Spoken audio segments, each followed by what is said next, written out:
Could you survive in a post-nuclear apocalyptic wasteland? The Amazon TV series Fallout will have you questioning if you actually could. This is Survival Cinema. I'm your host, the Urban Sentinel, and let's get into it.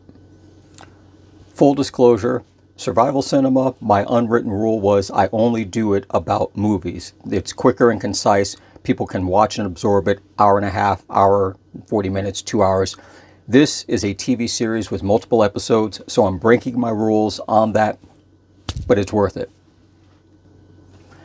Now, the Amazon TV series is based off of several video games of the same name with different subtitles, but they stuck relatively close to and true to the overall game and the vibe that the game has that has made it popular.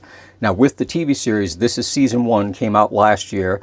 Season 2 is coming out this December of 2025, and it's reported that a season 3 has already been effectively signed into the works. But now, focusing on season 1, which is the only one available to watch, we're going to look at the primary dynamics of survival in these scenarios that come about in comparison to the real-life situations that you would find yourself in. Now, the TV series takes place primarily after the Great Apocalyptic War, the big one, with flashbacks and original opening scenes to the preliminary, the wind-up before that. But that time span is almost 220 years from start to finish. You're primarily looking at 3 main characters within the TV series that the individual episodes sort of orbit around, converge, and, move the story forward. With that, you get a taste and a perspective of life after a nuclear war from those 3 characters and the different environments that they each developed in. We'll start off with the first one. The primary character from this perspective, her name is Lucy. She was born and raised in a vault. And basically, it sounds more or less like what you're thinking. It's a deep underground bunker. And not just, a couple of boxes and trailers put together. It's an entire, effectively speaking, mini mall, as it were. But instead of retail stores and things like that, there's schools, there's auto shops, there's medical bays, there's research labs, there's agricultural centers. It's an entire populated civilization for those survivors in those vaults. And it's not the only one. It's an entire network of vaults spread out across the country. The vaults themselves were built by a company, Vault Tech. But prior to the war, there were multiple companies. There were big name corporations that made robots, big name corporations with new tech pharmaceuticals, companies that handled all sorts of communications, companies that built weaponry, all of these big companies all kind of working together behind the scenes, where you may see their advertisements on the front end and think that they're in competition with each other. My product's better than their product. But in reality, they're all holding hands, working to gain the ultimate control over the demographics, the market, the economy, the people, as it were. Now, being raised in a vault has some advantages pre-war and post-war. Pre-war, it was the concept. Most likely, if you were born in the vault, your parents were the ones that got selected after they had signed up for that sort of random lottery process of the best get a spot in the vault. You grew up, no wants, medicine, food, education, everything you could possibly need, your entire world inside the vault. Everything that you were taught, whether it was true or not, came from other people inside the vault. You had no real idea of what life was like outside. You knew that there was a world before the war happened, and now the war is over, but you've never actually been outside the vault. So your existence rests within those corridors, those hallways, those rooms, day after day, year after year, and that's how it goes. From that aspect, you have a large group of people, especially the younger ones that were born into it, growing up generation to the next generation to the next generation over that course of 200 plus years, having never set foot outside, never seen the outside world for themselves, only know what is effectively in the books, in the videos and films that they have that are kept on record to show what life was like beforehand, and that's it. But you do have an advantage that you have access to everything that you could possibly need to develop yourself. So you do have academics, you do learn things, you learn science, you learn the engineering, you learn medicine, you learn all of the different arts, as it were. You can explore and elevate yourself on so many different levels. You work within the community and you build that common bond. So you have, to one extent, you have the ideal society that people in our present reality always try to achieve, but rarely do. But the ideal society is under a very restricted and controlled set of protocols that must be perfectly balanced and maintained, because once one thing goes wrong, everything falls apart. Now, on another character, his name is Maximus, he grew up to the contrary. He grew up in a civilization, a society that had started to rebuild itself over the last 150 plus years after the war, on the surface, rebuilding communities, rebuilding the framework, the infrastructure that makes a workable world a workable world. And that was all destroyed. And he lived basically under the guidance and the tutelage of what would be considered the vestiges, the remnants of the American military, long since separated from the governmental orders and the body of government that caters and dictates to how they act. It became a whole separate organization called the Brotherhood of Steel. And their core principle is to travel across the country, seeking out technology, advanced weapons, things like that, and taking them from everyone else, because they want to ensure that something like the Great War doesn't happen again. So you can't let just anybody have technology. You can't let anyone just have whatever they find in the rubble. It must be taken from, and if it has to be done by force, it's done by force. And they have a whole new hierarchy within that. So this individual, Maximus, grows up and he learns and becomes part of that whole entire group with the aspiration to become a knight, a Brotherhood of Steel, with body armor, the power armor suits, and to go out and cleanse the wasteland of all the abominations for the Brotherhood. His take on what the world is completely different. He's in a totally different mindset, because he only knows, again, that small little frame box of what he's been given, what he's been instructed to, and that's how he views the world. Now, the last of the main characters is referred to as the Ghoul, but you see him in two different forms. And he is, for an example, as I mentioned, a product of those advanced pharmaceutical technologies pre-war. He is a remnant as a whole person from the time before, stayed alive up to the present. Now, you can dispel the whole grip on reality that, well, that's not possible. There's a lot of stuff in the TV series based upon the game that is not possible, but that is fiction. That's what fiction is for. But within that, he has effectively lived through 200 years of post-apocalyptic landscape, 200 years of traveling around the countryside, 200 years of meeting people, watching people grow old, watching people die, killing people, surviving, and moving on. So again, his perspective on what he sees in the world based upon what he knew the world was like before the war and what he saw the world turn into and develop into after the war gives him another viewpoint, another perspective on survival. Now, within that, there are a bunch of, we'll just call them what they are, NPCs, non-player characters, that are background to all of those three characters. They come, they go, they've got a little bit of screen time, but there's a lot of people that are just in the general scene as it is. Those are the everyday people that all exist within that on-the-surface world. They've been born and raised. They only know scavenging and scrounging. They know bartering. They know trading. They know the stay away from this area, stay away from that group, don't eat that plant, don't eat that creature, whatever it is to keep you alive. And that's their day-to-day existence. They don't know anything at all except for anecdotal stories about what was life like 200 years before the bombs dropped. Now, with all that being said, I want you to frame this in the perspective of you are the main character. Doesn't matter about anything that happened to you the day before, the week before. You just woke up from a coma. You have no memory whatsoever of who you are as an individual and what's going on. You are just alive in that present moment. And you have to basically survive. And you have enough wherewithal to know there are certain things that you need to do, certain things that have to be done. But in general, you don't know where you're going. You don't know where you came from. You have no idea the entirety of the situation around you. You're just going off of instinct, and that instinct to survive is really what comes down to what keeps you going in the world of Fallout.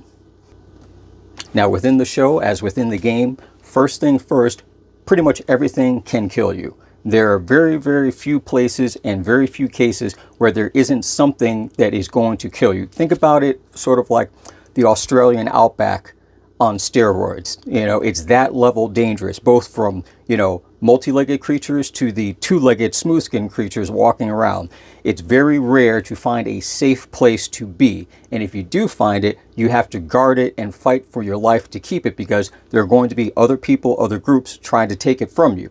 Now, one of the big questions you have, since it was a global nuclear war, radiation. I know some of you will say, well, the radiation that bombs emit disperses and basically disappears after several seconds. It releases all that radioactive energy all at once. Absolutely true. The radiation that remains in the wasteland isn't specifically from, although there are hotspots, nuclear bombs. It comes from the technology at that time period. Everything else was running on small nuclear batteries, tiny little batteries, toasters, blenders, refrigerators. The cars and motor vehicles had micro fusion generators in them. Cities had nuclear reactor batteries wired into the power plants and powered up everything. That's where all of the lingering radiation comes from. It wasn't from simply the bombs that went off and put fallout into the air. It was when you have all of these things with cracked batteries and casings just oozing radioactive material into the ground, into the water, into the air, that presents a lethal, persistent danger in every place that you go. You might have a nice area, nice and safe, and then you hit a hot spot 10 feet over that the water is contaminated, or that the structure that's in there is contaminated. Some places you find plenty of places where there are resources, but you have to get through the radioactive minefield, as it were, to get to those locations. Another thing, another challenge is water. People still need it. It's still a necessary thing. But a lot of it is contaminated, usually with radiation, sometimes with other things. But one of the advantages that within that world has, there are two types of chemicals that can be taken by a person. One effectively removes the radiation that you get when you are contaminated. The other one acts as a preventative blocker to resist the radiation coming into your body. But you're not going to find a pharmacist to just buy a couple off the shelf, so you have to, whatever you do have, use it sparingly and use it wisely for the time that you have, because once it wears off, that radiation starts getting back into your system and you start suffering the effects of radiation poisoning and sickness. Now, most people survive by basically hunting and trapping and killing. Some people are able to grow food, grow crops, nothing on a large-scale farm level, because, again, most of that soil is still contaminated. So it's finding small plots and buckets to grow the few items that you can in it. And people barter and trade, a useful skill. The primary mode of currency is a bottle cap from the Nuka-Cola company. It's a soda company. Just think about Coca-Cola, but without the copyright infringement, and that's what you've got. The main reason is, within the lore of the entire series, is the Nuka-Cola company was the world's largest soda manufacturer. The machines that made the bottle caps and everything else were functioning, and they stopped working, of course, after the war. So the bottle caps could be found lots of places, but there was a finite amount, and they couldn't be easily replicated. So it basically came down to, here you have something that everyone recognizes and you can assign a value to it, but you know it can't be counterfeited because the machines that were working aren't anymore, so they can't replicate any of the bottle caps to make counterfeit caps, as it were. So within the show, you'll see small encampments, small cities, a microcosm that appears at the outside to be nothing more than trailers and container trucks and ramshackle sheds put together with people that you can just look at and not for nothing tell that they have not seen a clean bath water situation in quite a while. But they live day to day, surviving, trading, and going through life, and that's how it is. Now, with regards to how you navigate those landscapes, it comes down to, again, you have to use some common sense within it. There are pitfalls, there are traps, there are things out there that you might not even comprehend when it comes to wildlife. We're not talking, pack of feral dogs. That's nothing at this point. But we're talking about our giant cockroaches the size of footballs. We're talking about irradiated scorpions the size of, a small motor vehicle. We're talking creatures that you can't define what it might have been because you've never seen anything like that pop out of the water, pop out of the ground, and it creates a whole new environment of danger and threat. Not to mention the ever-present danger of other people, raider groups, different denominations, different demographics banding together to basically scour the wasteland, murder, pillage, and plunder anything and everything that they can. They see you with something, it doesn't matter if they've got 10 of those in a box back at their camp, they're going to take what you've got no matter what. That becomes a threat. And everyone, no matter what group they're part of, everyone is always in search of that one extra thing, that other thing that they need to help them get through the next day. It might be food, it might be medicine, it might be some piece of technology, it might be ammunition for their gun because they're down to their last 5 rounds. Who knows what it is, but everyone is always constantly searching. And that's the almost overlying theme, is everyone in there is constantly searching for something. And you meet people and you greet people and you use people for whatever the means you need to get to that next point, to either get you what you want to achieve that, or at least get you going in the right direction. Now, jumping back to the characters, the character Lucy, she learned pretty quickly and adapted pretty well to life outside of the vault. There were still some small things in terms of her, shall we say, not being as salty as she needed to be, but she quickly developed an understanding that life is not like it was in the vault. There are rules and then there is total chaos, and somewhere in between those two is where the wasteland exists, between a set of rules that people know may have existed and complete utter chaos at the other end. But her character did develop through that progress. She still, to one extent or another, almost seems like a foreigner visiting a new country. There are certain customs, certain things that, she's not used to doing because it just was never a thing in the vault. But she did develop that extra edge that would help keep her alive going forward in the wasteland.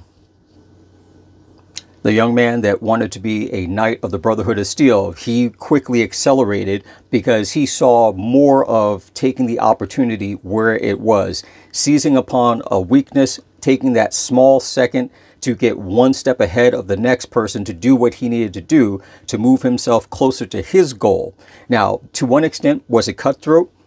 Borderline. But considering that his life without those decisions would be a sort of endless line of drudgery and routine, he knew that the fastest way to get basically your head above the water and get out of the water is to take those steps that he took and do what was needed to be done. Now, the last character, the Ghoul, who pre-war was known as Cooper Howard, he was a former military person turned actor. His whole function and purpose as the Ghoul has been to find his family. He basically knows that they're alive, they're in one of those vaults, he just needs to find out where they are. So that's been his entire goal.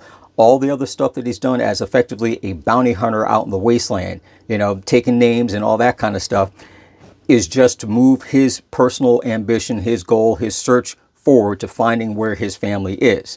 That's his purpose. So everyone, as I said before, has a purpose. They have a focus, a goal that they use to keep them going forward day after day after day, even when it seems almost insurmountable, the challenges that come up. Now, what I would say the beauty of Fallout as a whole, not just the series exclusive, but as a whole, is a lot of the character and characters within the entire world. They are on a higher level, but yet they are also still kind of realistic. You can't quite one-to-one map them out for each individual person, but you'll see characters, you'll see personalities that you go, yeah, I've seen people like that, I've met people like that. You'll go, oh yeah, that's that guy that hangs out over at the park, or oh, I've been to a company that gives off that kind of vibe. All of those things are still based upon our world, our reality, but here in the present, it's just underneath the surface, just barely visible. It's almost like you put your hand on a refrigerator and sometimes you can feel that compressor just vibrating a little bit. That's where we're at right now. But when you remove that veil, that restriction, that confine of normalcy that we're in, suddenly everything becomes exponential. It explodes with, in certain cases, vibrant colors and humorous outcomes, but it becomes much bigger, much broader, and the whole world becomes enveloped in that new type of personality that explodes from it. Now, as far as the tried and true prepper mentality of, stocking up on this and saving that, that can be done.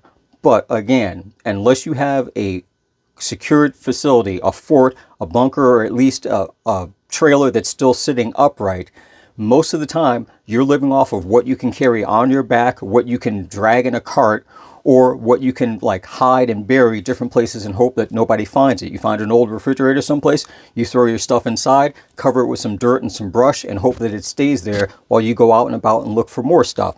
So most people in that environment, they do have to have that prepper mentality, but for them, it's just the way things are. It's not a case of, oh, they had to switch into that mindset. They were born and raised into that mindset, and they exist within that mindset. That it's just a simple case of, you got to look to see where you're going to get your next sip of water from. You got to look to see where you're going to get your next bite of food. You got to make sure that someone's not following you and stealing your stuff as you're going along, hiding it. You have to make sure that you're not walking into some type of trap. You know, you're coming down an area to check for some supplies, and oh, look, you found a nice little stash. You're thinking, oh, I'll just take some of it because I'm a kind person. But no, that was a trap to begin with. And now you're locked in this building, this facility, because, well, you know, there are cannibals and there are people that have slightly off balance brain chemistry. So you have to be careful of those things.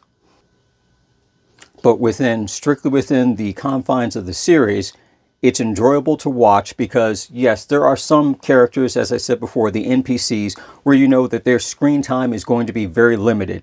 You know that, yeah, that person's probably going to end up dead. But to the glorious fashion to which it happens, that's the entertainment.